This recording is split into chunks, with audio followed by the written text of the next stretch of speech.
Yes, sir. Get out! Just what the fuck are you doing? Sorry, chef. Yeah, do me a favour. Yes, chef. Take that off. Give me the fucking jacket. And fucking up out of here. Get out! Yes! Get fucked! Dragon's Dogma. It all started years ago when I was searching around for another action-adventure RPG and I stumbled across it. The game is described as a deep, rich world which you can get lost in for hours, and I was ready to get into it. Now, if you've tried Dragon's Dogma yourself, tell me if this sounds familiar, because this would be the story of around about 80% of players who played this. You play the first 1 or 2 hours, you get bored of it, and you turn it off. And not only would I do this once, I would do this another 6 times before making this video. You see, although I'm not the biggest fan of this game, the fan base of Dragon's Dogma are a fiercely loyal one, and they see the game much differently. Fans of this game talk about one of the most unique and distinguished RPG experiences, and I want to see that too. I don't want to get bored by it. I want to see what they see. So 2 weeks ago, I set out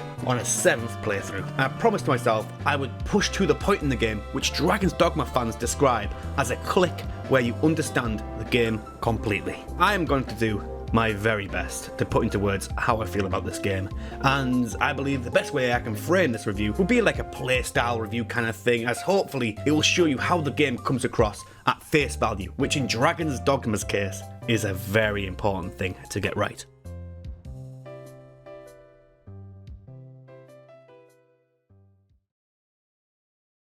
Ayo, suck my wiggly dick! The game starts out on a beautiful cutscene and makes the premise very clear. Dragon comes to the village, kills everyone, takes your soul, and fucks off home. And that's it, you want to get out there and you want to go get that dragon. There's a little short walk over to the next village, and then there's a fight with an enemy which you actually can kill, the ogre. And it's a really strong opener, it really is. I mean, yeah, you could find the little goblins nearby, but the ogre could be technically your first fight. So starting the game, you're already fighting a massive beast. It's really strong and it's really fun. You can grapple the monster and try and go for a weak spot. It could work out, or it couldn't. And it's very intentional that they put this at the start. And at first you're probably going to die to it a few times, but then you learn from these experiences and these positions, and you actually get the kill, and it feels great. There's another set piece of a Hydra afterwards, and you don't really kill that. But what it really sets is a tone of what this game is all about. It's all about the big bosses. That's all you want to do. You just want to sort me out with all the big bosses right now. It's an absolute banging way to start the game,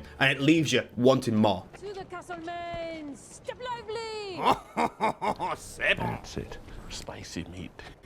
Yeah, boy. Now, this is it. This is where the game starts getting fucked in the head. So you get to the main city, and as your next main objective, you're given one of 4 things. But honestly, after all those cool fights you've been through, of course, I'd say 99 players out of 100 would choose the monster infestation quest. I mean, you had all that cool shit happen before. That's what you want. You just want more of that. You pick the quest up, you get all the gear from the city, and you set out. And after all you've been through, it finally sets in. This is it. This is the game.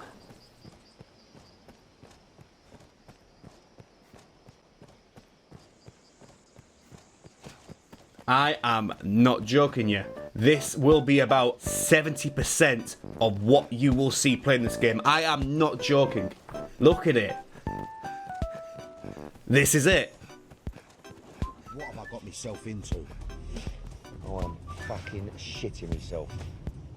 I can't back out now. I'm going to go into this much more detail later on. But for now, I just want to say, what an absolute fuck about. All the player wants to do right now is get into another big fight. That's all they want. And before that, we have to do an hour in real time just fucking about in a very empty overworld.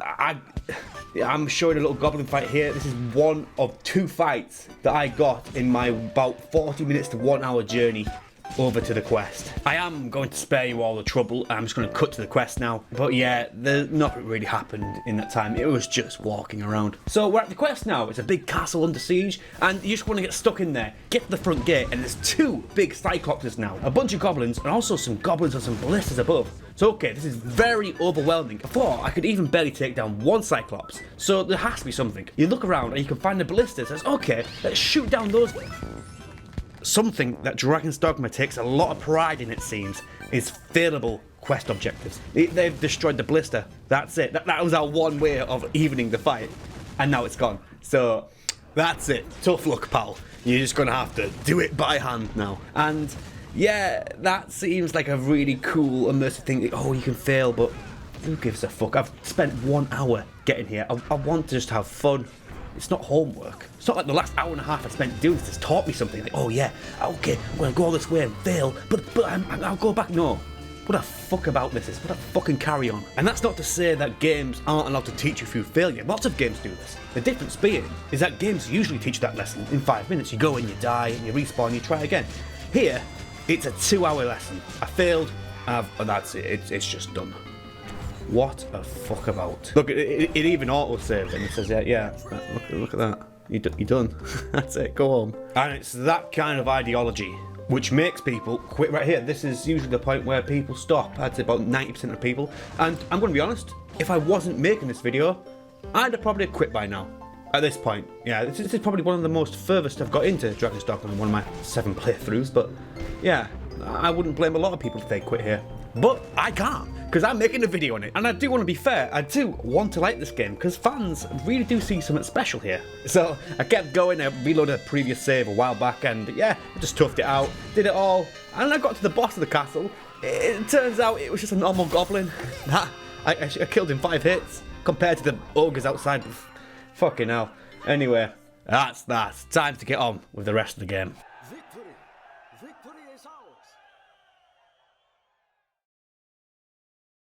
So now that we've cleared up the castle, it's time to head back. And when the game came out, what you'd have to do now is walk all the way back. Yep, that's right, that full hour all the way back. However, in the DLC and all versions of Dragon's Dogma that you get now, you get an infinite teleport stone. Your teleport options are very purposefully limited. It is not a case of you can just teleport to boom, boom, boom, boom, all the places instantly. You can only teleport to 2 main cities and to these little places where you put down crystals. You can find these little crystals, they are very rare, and once you put that down, it acts like a beacon for where you can teleport to later. So not only do you have to be very, very fucking particular about where you put the beacons because it better fucking count, also, it does further reinforce that this is Dragon's Dogma's point. It wants you to walk around like this. The game could have very, very easily just made a big list of teleports that you can just go to, but they chose very particular, this is the way to do it, because the game still wants the player to fuck about like this. But whatever, we go back, we pick up one of the 3 remaining main quests, and then we set out once again.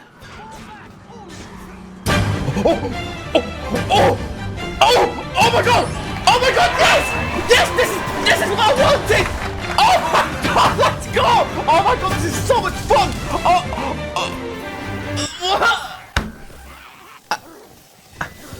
I don't believe it. Wait, no, hang on, no, you know what? Actually, no, I do believe it. Because now, I understand who the game is for completely. Now, it's got to get a bit PG-13, and I'm very sorry for the vulgar reference, but I can't really frame it any better than this. It's like you've been jerking your little ding-dong nice and slow for like 3 hours, and all you want to do is get to the good part, but no, you got to go nice and slow. Griffin comes, oh! Oh! Hey, stop! That's 5 seconds, stop!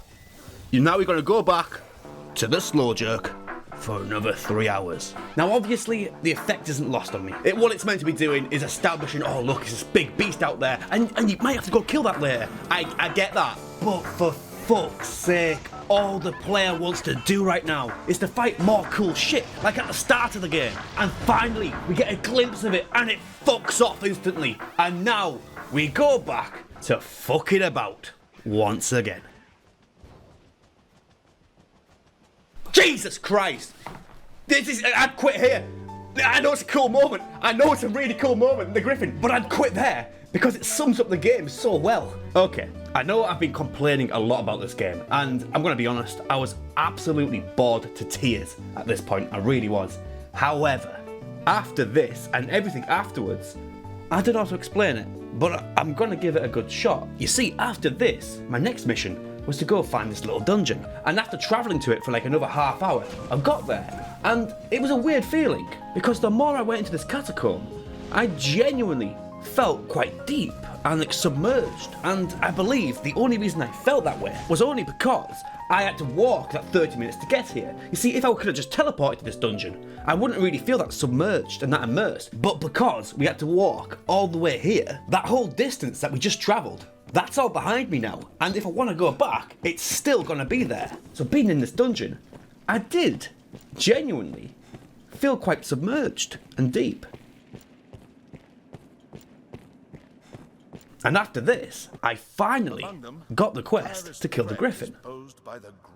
You look at the map and it's the biggest travel yet. It doesn't look like much here, but we're talking like a good hour and a half, 2 hours. But anyway, we start the journey to kill the griffin, and right from the start, you can see it right in the distance. That tower over there, that's where we need to go. So we set out, and first we come across these like little harpies. It's not a challenge or anything, but it's just like a little distraction. We keep going for a bit, and it's already getting dark, so shit, we better try and find somewhere to rest. But thankfully, we just stumble across this random guy, and he just says to you, you know, like, yeah, you've come a long way, why don't you rest? Some walk here. I was dispatched from the capital. We rest up for the night, and before we set out, I'm like, well, shit, now I'm here. I might try and have a look around, try and get some better supplies to kill the griffin with. We look around and then we get into this really annoying part. All this wind pushing you, making you go even fucking slower. After the wind tunnel, there's a big chimera fight. Holy shit, we got a good fight, like in the middle of nowhere. It was really fun. So before going back for the griffin, I thought, you know, there might be something back here. So we keep going past the chimera, and we get this. It's like what's this? It's like a big healing spring. And look, we can even put our empty bottles in the healing spring and get the healing spring water and just bring it with us. You know what? This is so important. I better put down one of those port crystals. I need to get back here at some point. I know that the teleports are very limited, but this has got to be so important. I gotta put one down here. That's great. Well, shit, yeah, I forgot. The griffin. Yeah, let's go get the griffin. We keep going, and you know, now we're on this like little cliff face.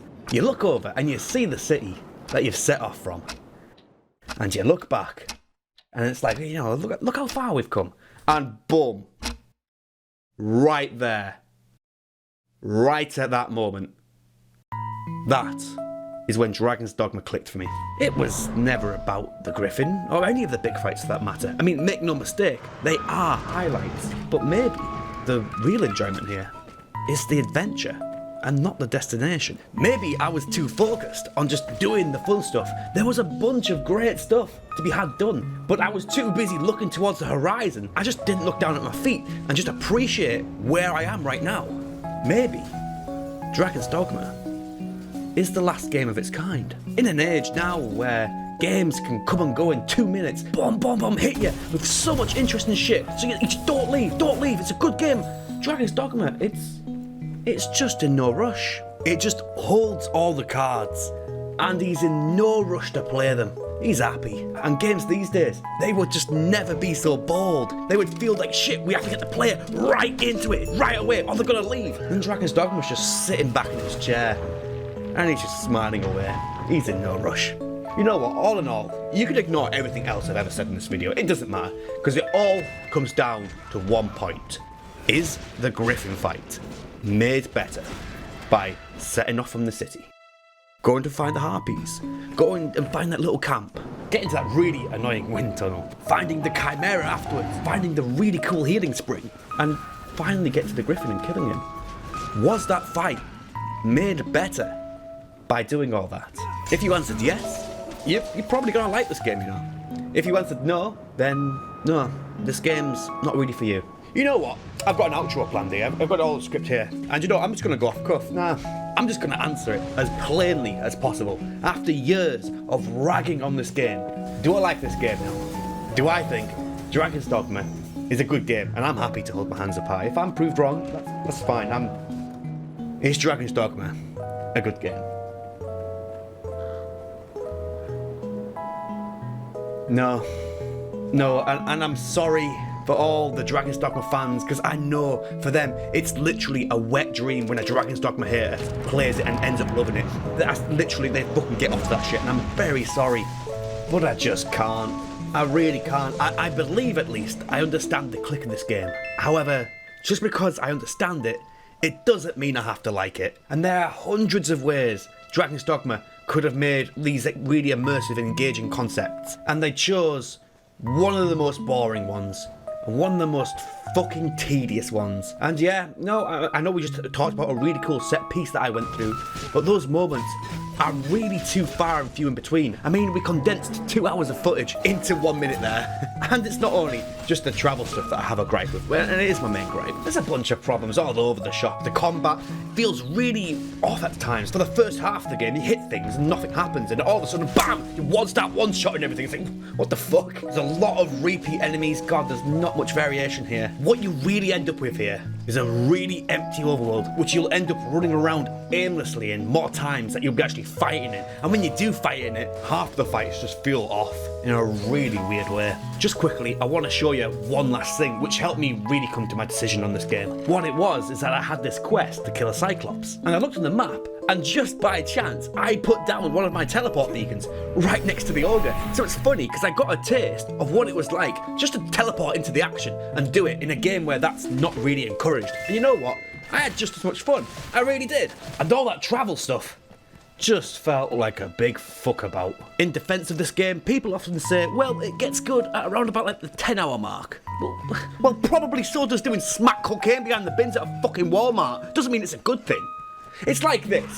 Say if you want to take a shit and you got a massive diarrhea dump and you're like, oh god, I gotta take a shit. Is that shit made better by having to get up from the chair, run up the stairs, go into the bathroom, find out you don't have any toilet paper, shit, run get the toilet paper, come back and take the diarrhea dump? No, of course not. All you want to do is take a shit. I have to do all this stuff to make it better. No, it's too late now. You've already shot yourself. What's the fucking point? What I'm trying to say is that it's good, apart from its shit.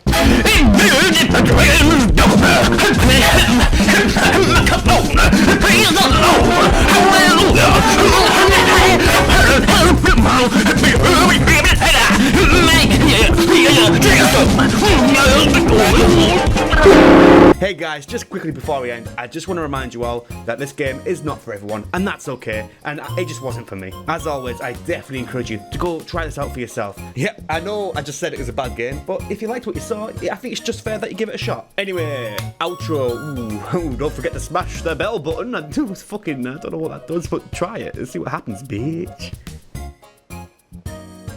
This game is fucking horrible!